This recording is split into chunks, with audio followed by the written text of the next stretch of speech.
Welcome to another lesson. Today, I want to talk about incident response and contingency planning.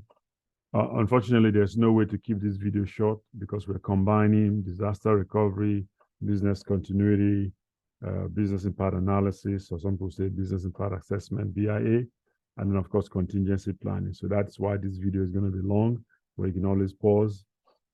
So in the virtual background, you will see the NIST framework for incident response that goes from preparation, detection, analysis, containment, all the way to post-incident activity. It's not a very good video, but that's the best that we can do right now without showing you always my blurred screen or my company logo.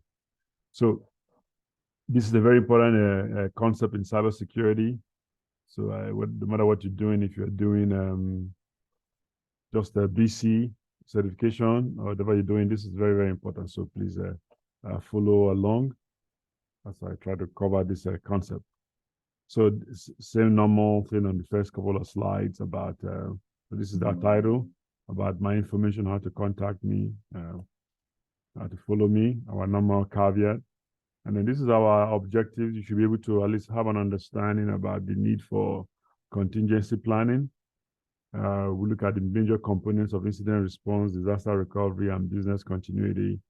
And of course, the components of crisis management and how, as an organization, you should prepare and execute a test of your contingency plan. Because if you have a plan and you don't test it, it's basically useless, right?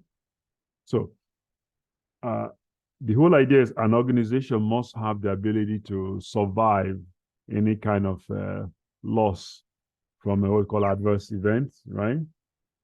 Unfortunately, over 40% of businesses that suffer some kind of disaster do not really recover.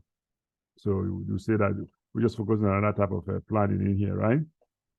So the overall planning for any unexpected adverse event is referred to in general as CP or contingency planning, right? So the goal of most of these CP is basically how do we get back to normal operation, right? Either at another location or in our original location. How do we continue our business activities? So there are 4 components of this contingency planning. You have the BIA, as I mentioned, incident response plan, disaster recovery plan, and business continuity plan. Yes, many organizations might combine at least some of them together. I'll just call it CPEP, or you hear DRBP or BCDR, but it just means they're combining 2 of the plans together, right? This is just a test of your knowledge. The answer to that is business loss analysis. That's the only one that's not included. All right, so the next contingency planning framework has things to talk about. You should use the following step: develop your CP policy statement, conduct your BIA, identify your preventive controls, contingency strategies. Of course, you want to also, at the end of the day, make sure you've tested your plan, right? So for purpose of the policy components, you should always have something from management, right? You should have your risk assessment. So this just defines what you should really do. There's some key things I want you to take away from this module. And I might repeat them or I'll say it in the summary. So the CPMT, you need a champion, you need a project manager, team members in that. So this is a sample hierarchy of how you could do it. So on the top, you got your contingency planning, you have your BIA, and after your BIA, you can now spread across to your incident response plan, disaster recovery planning, or your business continuity plan. And then, of course, down at the bottom, you have your crisis management. So the DRP and BCP, are on top of the crisis management plan. And the whole idea is business resumption planning. That's what those 3 will be under, right? So you can see this other chart about the life cycle. The point here is that there's always a continuous improvement. All right. So BIA, business impact analysis. And yes, people confuse it with business impact assessment, but you are assessing something, right? So, but the proper term is business impact analysis, right? This is the first phase. So they want you to understand that BIA is different from traditional risk management, right? because risk management is focusing on our threats, vulnerabilities, and attacks to figure out which controls that we can implement, right? Whereas BIA assumes that whatever you've implemented before has been bypassed, they failed, or they didn't work. So what do we now do? Right? So that's a big distinction, right? So you should need to know what is the scope, the plan, and the balance. So usually you have a prioritized list of your threats and your vulnerabilities, just like you would have done with your risk assessment. Right? You have a list of probably your threats and your vulnerability, right? So this is the NIST social publication 800-34. It divides the BIA into 3 stages. You must first determine mission. What are you going to do, really? And of course, you want to identify your resource requirements and identify finally your recovery priorities for your system resources, right? So it says the first major task for your BIA is basically an analysis and then a prioritization of your business processes. In other words, what the relationship of our mission. So I have to relate this to what we are there to do, okay? And then, of course, every department, unit, division has to be evaluated independently. And usually you use what's called a weighted analysis table to evaluate business functions. So this is an example. So here now I'm looking at, say, customer sales, maybe the impact of the revenue, I give it a 5. Profitability, I give it a 5. All the way down to impact reputation, I give it a 4. So in terms of on here now, analysis criticality is important, right? And if you go down, you can see another one that says very important, somewhat important with employee support services. So this kind of lets me have an idea about the weight of each of these particular criterion on what I'm trying to do, right? All right, so there are 4 terms you should be aware of, at least the first 3, you're going to see a lot. You'll see the one about business impact. On the business impact analysis, you're going to hear about RTO, recovery time objective. You hear a recovery point objective, and then mean maximum tolerable downtime, and then work recovery time. This is an important concept. So if you take an advanced BC DRP class, you will hear about these concepts. But let's say recovery time objective, I try to distinguish for people say, how long can we stay out of business? In other words, should I recover within 1 hour, within 2 hours? What is the recovery time objective? Whereas recovery point objective, to me, when I say this to my clients, I say it's like, how much data can you afford to lose? So if I did a backup at 1 a.m. and I get hit by some kind of disaster at 8 a.m., there's 7 hours of information, right? So how much of the data can I lose? Where do I go? How far back do I go? Right? And the maximum tolerable downtime is similar. In other words, what is the amount of time we can afford to be down before we basically go out of business, right? So see this chart in here. This is a last backup of point where the data is usable. It's a good chart to look at, right? But anyway, you can always send me an email or a message on WhatsApp if you need me to explain a little more for you, right? So these are all of them relate to each other. So there's always the issue about balancing your costs in an organization. You're going to look at the cost to recover, cost of disruption, you balance it. All right, so recovery resource requirement, you have to decide what are the requirements. Well, what do we need, right? So in this case, you've created a prioritized list of your missions, business processes. You need to determine what resources will be required in order to recover those processes, right? So this would be an example of a resource component table. So I say, okay, mission, business process, provide customer support, help desk. The resource required resource component, help desk network segment. Additional resources, 25 category 5 copper cables, and then description and the cost. All right. So and that one in here, right? So the last stage of the BIA, remember, is to prioritize the resources that we need. And then this is not talking about contingency policies. So let's look at incident response itself now. So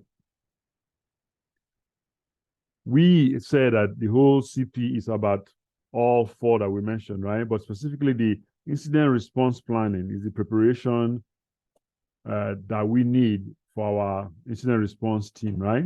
So, example, I've experienced some kind of attack or service outage, right?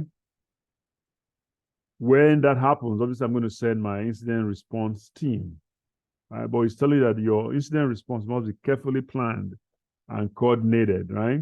Because you need some kind of quick and efficient way to contain and resolve the incidents, right?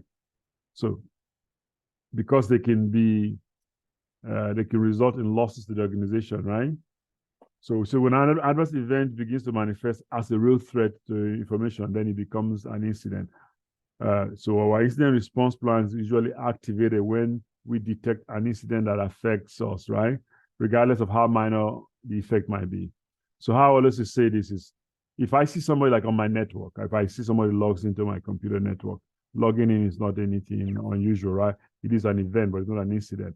Maybe 4 failed login attempts might result to an incident. Obviously, malware in my system, it's an incident, right? That I need to make sure my incident response plan is there to help, right? So part of the CPMT is to make sure they form the incident response planning team. So then, of course, the incident response planning team now forms what we call the Computer Security Incident Response Team, you see, which is called CSIRT. You might also hear people talk about CERT, but it doesn't have to necessarily flow in this sequence. It's just to let you know that this is normally how it goes, but you can decide, hey, I just have my own computer security incident response team already in place without having to wait first for the IRPT to be formed, right? And so this is what you see in my back here. This is a better picture of it. This is the NIST incident response life cycle. You start off just from preparation. It is iterative. Detection and analysis. You got your containment, eradication, and recovery. And finally, your post-incident activity, which of course comes back again to your preparation. So you go back and forth, right? The two middle steps, they iterate among themselves before you get to the post-incident response, right? So now this is the NIST cybersecurity framework. Look here, you start with identifying, you protect, you detect the cyber event, you respond to the cyber event, you remediate the root cause, right? So hopefully at this stage, you'd have done maybe a root cause analysis. You will hear the word fishbone diagram or Ishikawa. And then now you see these last 3 steps, the recover, you got your tactical recovery phase, and you got a strategic recovery phase. So now it says the guide for cyber security event recovery. That's part of the last 3 stage, right? This is our NIST cybersecurity framework. Have an idea what it is, right? So we've got another NIST publication, SP-800-61, talks about computer security incident handling guide. So it talks about a few components of your IR policy, include statement of management commitment, all the way to our structure and definition of rules, responsibility, and levels of authority. All right, so again, when the threat becomes an adverse event, it is now classified as an InfoSec incident, right? But that's only if it's if it is directed against our information assets. There's a realistic chance of success, and of course, it threatens the CIA triad, which you will have been hearing a lot by now, right?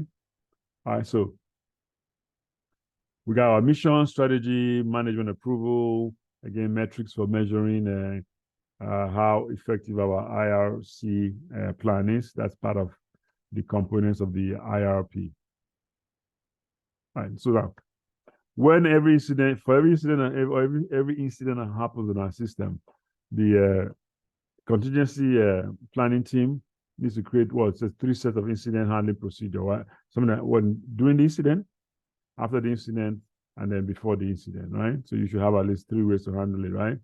Once this set of procedures are clearly documented, it says the incident response portion of the incident response plan is now put together, right? Makes sense. You got to do something before, during, and then after. All right. So just it just tells you that in most organizations, the CSIRT are the one responsible for executing the incident response plan. A lot of acronyms here. All right. All right. So the actions again: detect, reaction, and recovery. These are the phases.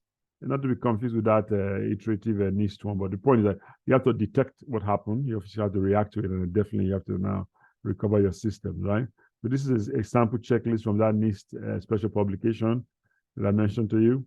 Everything from determining whether an incident has occurred, analyze it, look for correlating information, all the way down. If it's malware, remove the malware.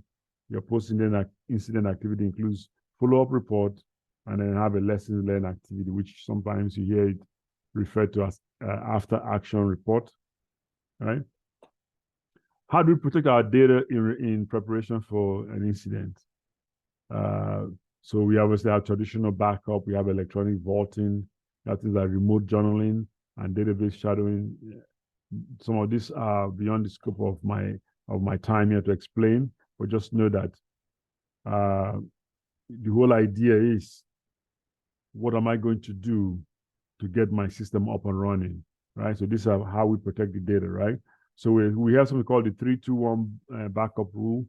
When I teach backup as a separate course, I give you a little chart. Basically means you need to have 3 copies of your important data in at least 2 different types of media, like maybe hard disk drive and another second media, and at least 1 copy stored offsite.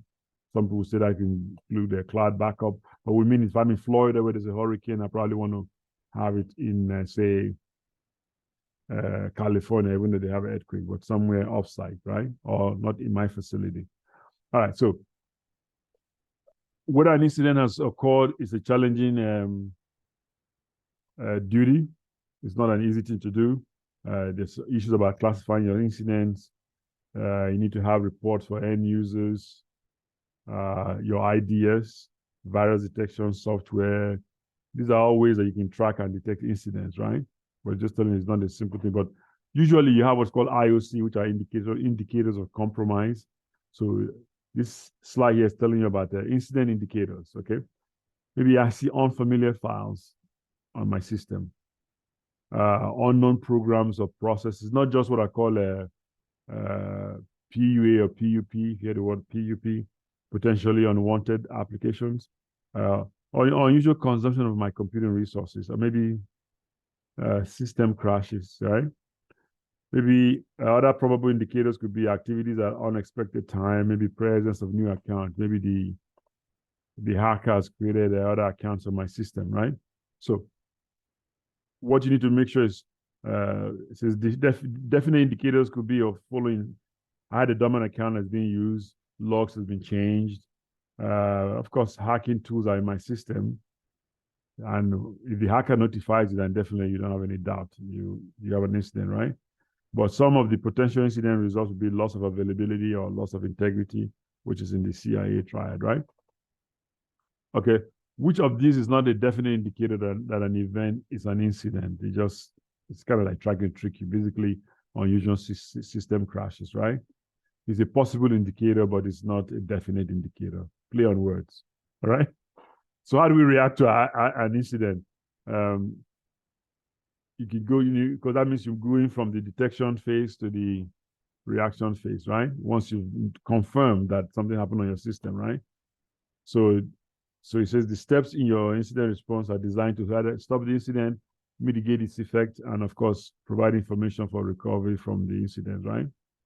So a number of steps are taken by the CSIRT, and some are quickly recover, some are done at the same time, right? So you need to figure out who you notify. Your notification of key personnel, which also notification of stakeholders.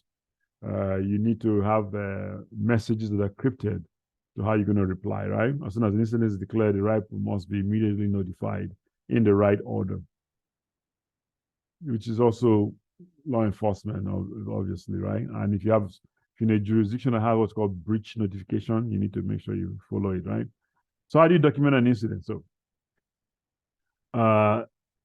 it depends on how you decided to go about it, but there's certain things that you must have in document an incident. You need to record the who, the what, the when, where, why, and how of every action that was taken while the incident was occurring, right? This could also be a case study to make sure that you do the right thing. Also, make sure that you did everything possible to deter the spread of the incident in case of a lawsuit, right?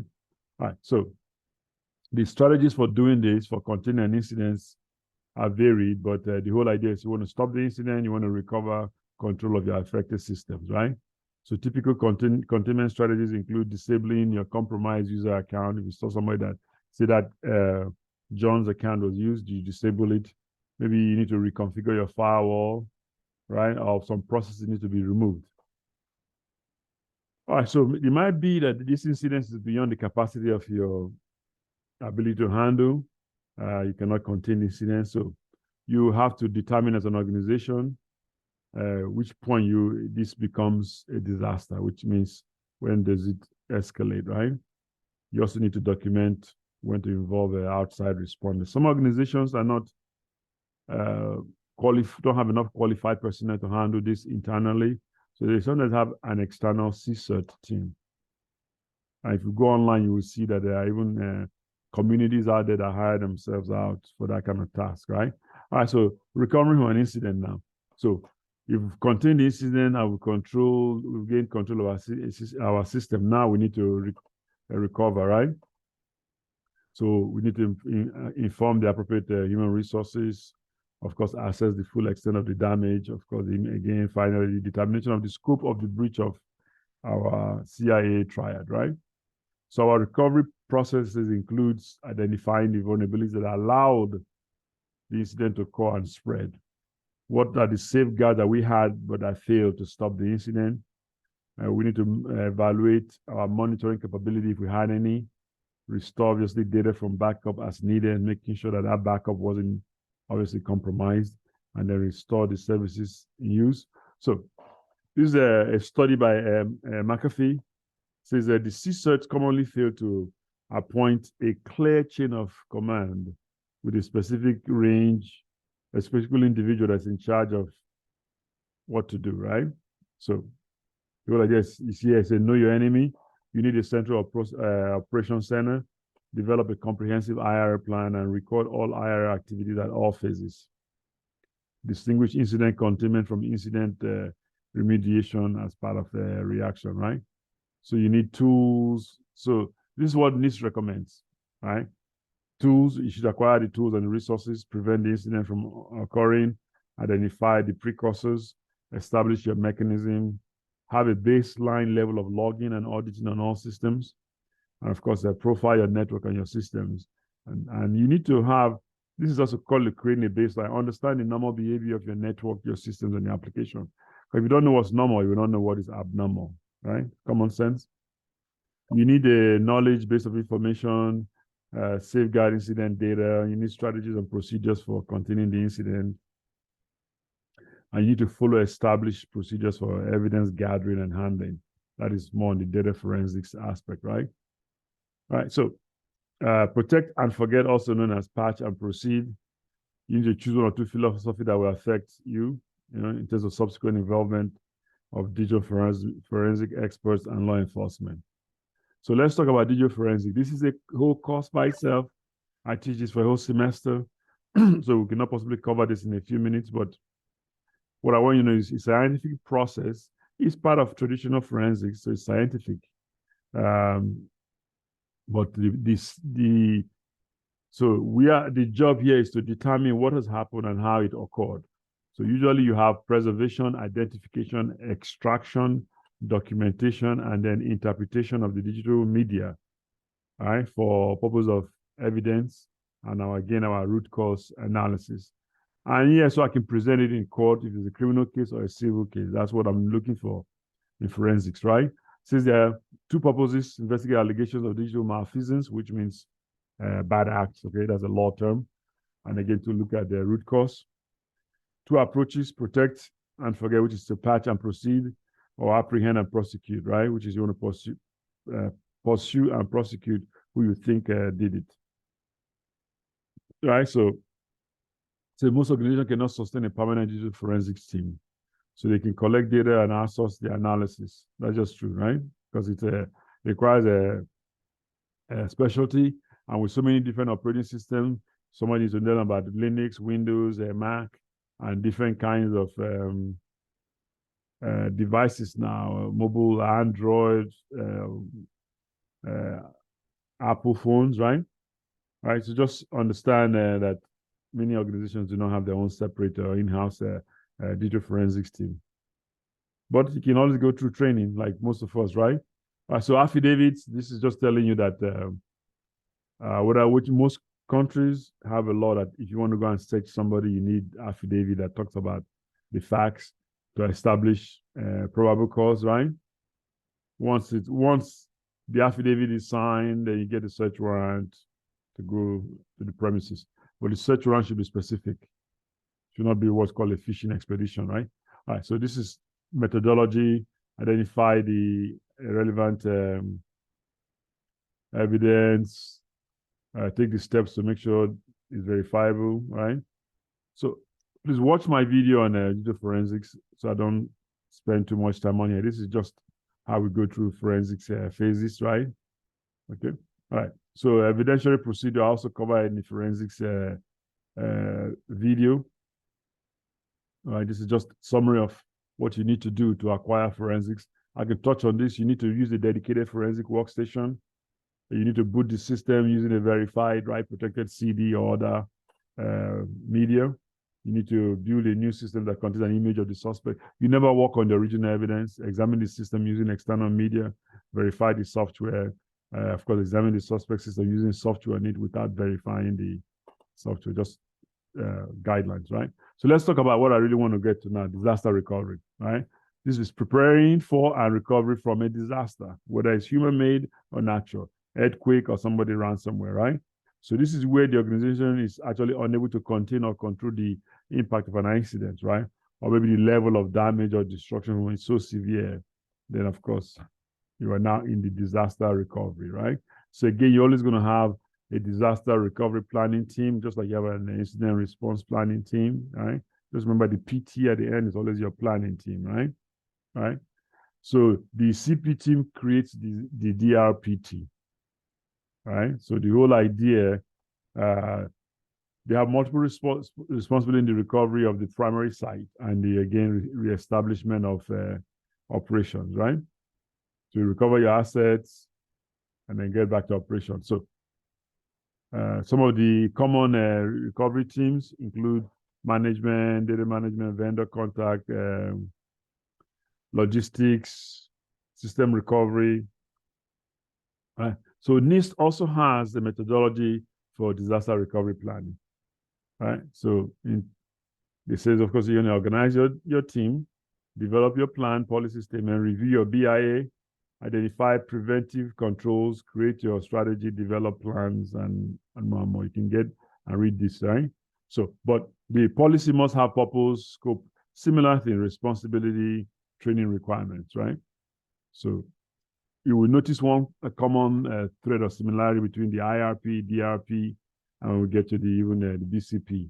They have certain elements, similar elements in the policy, right? So there are ways to classify disaster, natural, human, right? Of course, I can classify it by rapid onset, slow onset. That's in their rate of occurrence, right? So this is just a list of natural disasters. They make sense from tsunami all the way to fire, flood, earthquake, right? All right. So scenario development and impact analysis are used to categorize the threats of each potential disaster. So when you are generating like a disaster recovery scenario, it wants you to start with the most important asset first, which is people. That's always a tricky exam question. They'll be like, oh, wait, I want to recover my computer, I want to recover my building. But they always want to stress for you that the people are the most important assets in any DRP plan, right? So the key points is clear delegation of responsibility, execution of the roster, identification of the key personnel, clear establishment of priorities, right? So some of the elements of a DRP plan would be obviously the name of your organization, right? The date it was completed, agency staff, emergency services, and location of in-house equipment, right? So this is just the same trick question here. This one is a knowledge check. I said to you, priority is people, humans, okay? All right. So now let's look at business continuity. So it says sometimes disasters can have such a profound effect on your organization that it cannot continue operations at its normal site until it fully completes all disaster recovery efforts, right? So this one now requires business continuity strategies. So you see the distinction now, right? So with the business continuity planning, we're trying to ensure that critical business functions can continue after, because we have a disaster, right?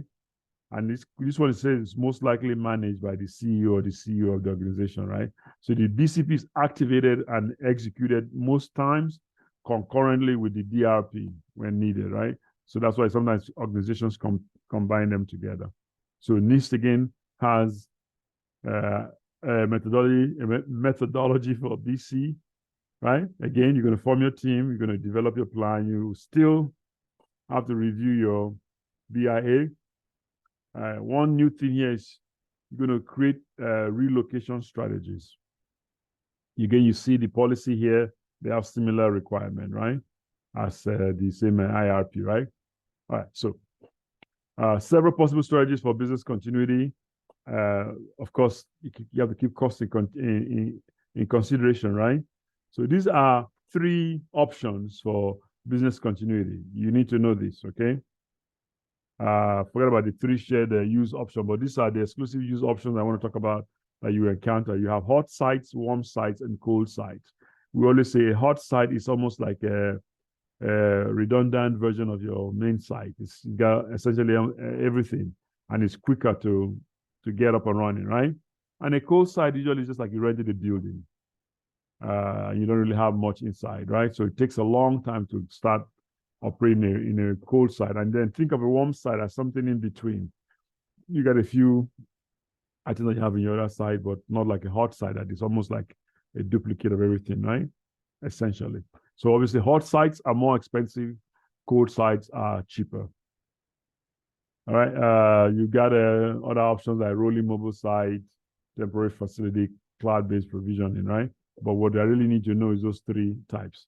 This is an incident response and disaster recovery example here. This organization says what? An incident, ransom attack on a single system or user. All right, that's an incident. On the other hand, I have disaster, ransom attack on all organization systems users, right?